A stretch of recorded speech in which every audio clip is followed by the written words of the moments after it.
ರಾಜ್ಯದಲ್ಲಿ ಮುಖ್ಯಮಂತ್ರಿ ಬದಲಾವಣೆ ವಿಚಾರ ದೊಡ್ಡ ಮಟ್ಟದಲ್ಲಿ ಚರ್ಚೆ ಆಗ್ತಾ ಇದೆ. ಸುರ್ಜೇವಾಲಾ ಎಂಟ್ರಿ ಕೂಡ ಆಗಿದೆ. ಇತ್ತ ಒಂದಷ್ಟು ನಾಯಕರುಗಳು ಹೇಳಿಕೆಗಳನ್ನ ಕೊಡ್ತಾ ಇದ್ದಾರೆ.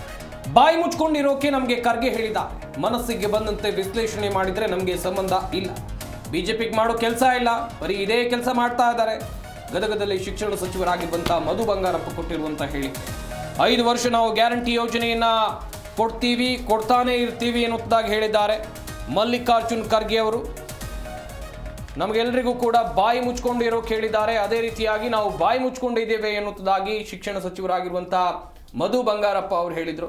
ಒಂದು ಕಡೆಯಲ್ಲಿ ದೀಪ್ತಿ ಗಮನಿಸಬೇಕಾದಂಥ ವಿಚಾರ ಅಂತ ಹೇಳಿದ್ರೆ, ಇಲ್ಲಿ ಒಂದಷ್ಟು ಜನ ಪರವಿರೋಧ ಹೇಳಿಕೆಗಳನ್ನ ಕೊಡ್ತಾ ಇದ್ದಾರೆ. 5 ವರ್ಷ ಸಿದ್ದರಾಮಯ್ಯನವರೇ ಸಿಎಂ ಅಂತ ಹೇಳಿ ಒಂದಷ್ಟು ಜನ ಹೇಳಿದ್ರೆ, ಮತ್ತೊಂದಿಷ್ಟು ಜನ ಹೇಳ್ತಾ ಇದ್ದಾರೆ ಮುಂದಿನ ಮುಖ್ಯಮಂತ್ರಿ ಡಿ.ಕೆ. ಶಿವಕುಮಾರ್ ಅವರು ಅಂತೇಳಿ. ಮಧು ಬಂಗಾರಪ್ಪ ಅವರಿಗೂ ಇದೇ ಪ್ರಶ್ನೆಯನ್ನು ಕೇಳಿದಂಥ ಸಂದರ್ಭದಲ್ಲಿ ಅವರಿಂದ ಬಂದಂಥ ಉತ್ತರ ಇದು ತಟಸ್ಥ ನಿಲ್ಲುವ ಹಾಗಾದ್ರೆ ಸದ್ಯಕ್ಕಿರುವಂಥ ಪ್ರಶ್ನೆ. ಎಐಸಿಸಿ ಅಧ್ಯಕ್ಷರಾಗಿರುವಂಥ ಮಲ್ಲಿಕಾರ್ಜುನ್ ಖರ್ಗೆ ಅವರು ಹೇಳಿದ್ದಾರೆ ನಮಗೆ ಬಾಯಿ ಮುಚ್ಕೊಂಡು ಇರಿ ಅಂತೇಳಿ, ಅದಕ್ಕಾಗಿ ನಾವು ಸುಮ್ಮನೆ ಇದ್ದೀವಿ ಎನ್ನುವುದಾಗಿ ಹೇಳ್ತಾ ಇದ್ದಾರೆ ಮಧು ಬಂಗಾರಪ್ಪ ಅವರು. ಕಾದು ನೋಡಬೇಕು ಇವರ ಬೆಂಬಲ ಯಾರಿಗಿರಬಹುದು ಅಂತೇಳಿ.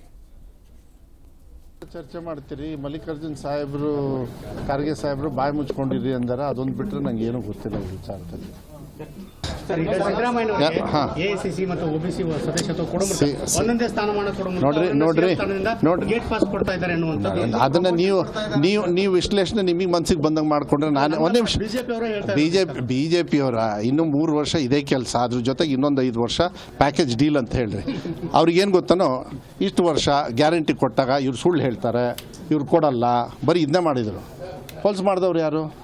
ಈ ಕೊನೆಗೆ ವಿಧಾನಸೌಧದಲ್ಲಿ ಏನಂತ ಇದ್ದಾರೆ ಕೇಳ್ರಿ, ಎಲ್ಲ ಇದ್ದಾರೆ, ಹಿರಿಯರೆಲ್ಲ ಇದ್ದಾರೆ, ಗ್ಯಾರಂಟಿ ವಿರೋಧಿಗಳಲ್ಲಂತೆ. ಯಾಕೆಂದರೆ ಜನರು ಕ್ಯಾಕರ್ಸ್ ಉಗಿತಾರೆ ಅವ್ರಿಗೀಗ.